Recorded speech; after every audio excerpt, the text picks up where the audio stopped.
What if I told you that saving your first $10,000 is less about money and more about unlocking a version of yourself that you didn't even know existed? Not $100,000, not $1,000,000, just $10,000. I know what you might be thinking. That doesn't sound like a lot, and you're right, on paper it isn't. But once you hit that number, something shifts quietly under the surface, like hidden stats in a game that were always there, just waiting to be unlocked. And here's the thing nobody talks about. You might already have everything you need to get there. You just don't know it yet. I'm going to show you exactly what changes when you hit $10,000, why it matters more than any other number in your financial journey, and how to actually get there, even if you feel like you're starting from zero and way behind. Let's get into it. So, why $10,000 specifically? Why not $5,000? Why not $20,000? Here's the honest answer. $10,000 is roughly 3 months of basic living expenses for most people. That means if everything went wrong tomorrow, you lost your job, your car broke down, a medical bill showed up, you would have a cushion, you'd have time, you wouldn't be in panic mode. And that matters more than most people realize. When you're living paycheck to paycheck, your brain is in constant emergency mode. You see a check engine light, panic. You feel a toothache, you ignore it because you can't afford to deal with it. You swipe your card at the store and hold your breath hoping it goes through. That's not just uncomfortable. That's actually making it harder for you to think clearly and make good decisions.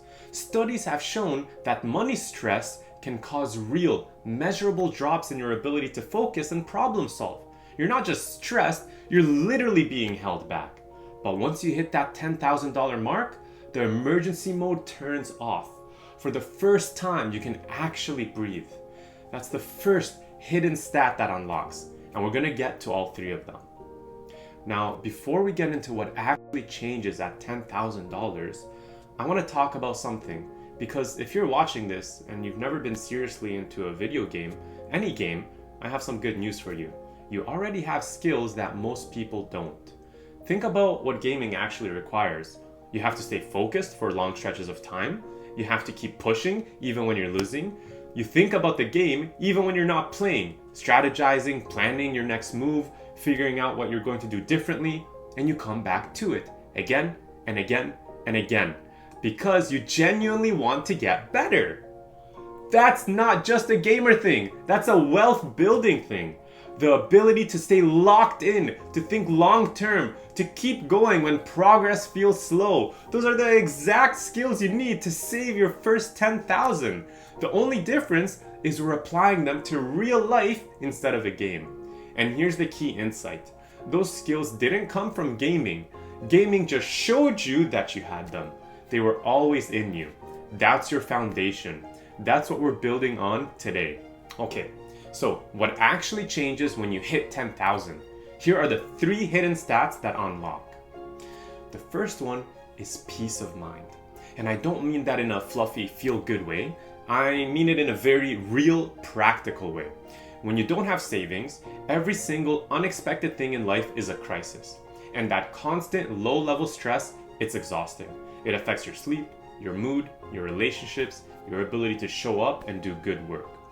But once you have 3 months of expenses saved, none of those small emergencies destroy you anymore. The check engine light comes on, and instead of panicking, you handle it.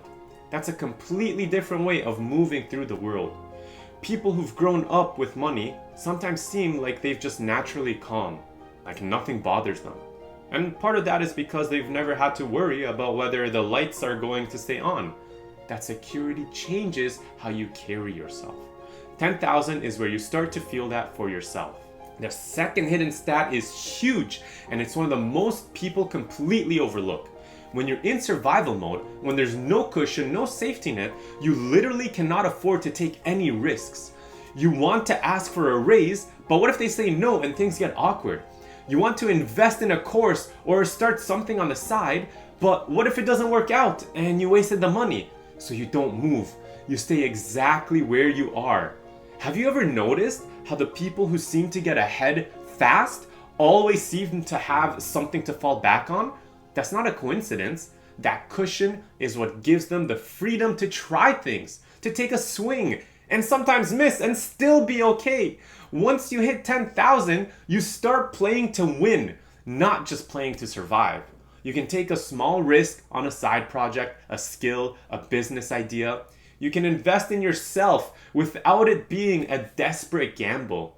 This is where the real game begins. Not penny pinching, not obsessing over small expenses, but building a bigger offense by actually going after more income. The third hidden stat might surprise you. It's your relationships. Financial stress makes you irritable, resentful, and sometimes ashamed. It can make you pull away from people without even realizing it. Simple things, splitting a bill, lending money to a friend, going out, can feel loaded when you're constantly counting every dollar. But when that pressure lifts, you show up differently. You can celebrate your friends' wins without that little voice in the back of your head feeling envious. You can be present in conversations instead of running numbers in your head. You start choosing who and what is in your life because you want them there, not because you need them financially. And that kind of freedom is worth more than any dollar amount. Alright, so how do you actually build this? Because knowing why 10,000 matters is one thing, getting there is another.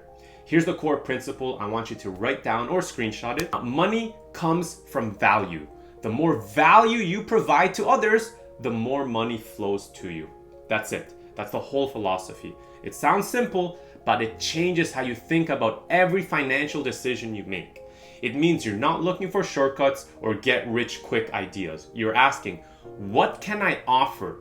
What am I already good at? What do I enjoy enough that I could genuinely get better at it over time?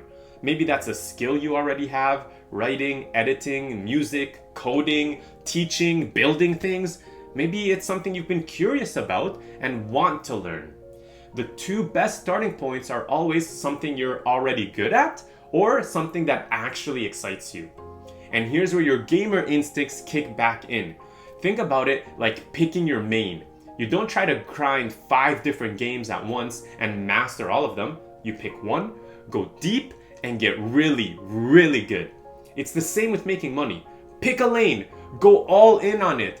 Don't spread yourself too thin trying to do everything at once. What's one skill you have right now that someone else would pay for? Seriously, pause and think about that, because the answer is probably already sitting there waiting for you. Okay, let's say you hit 10,000. First of all, congratulations, that's a big deal. Now, here's how to not blow it. Don't go buy something that loses value. I know the temptation.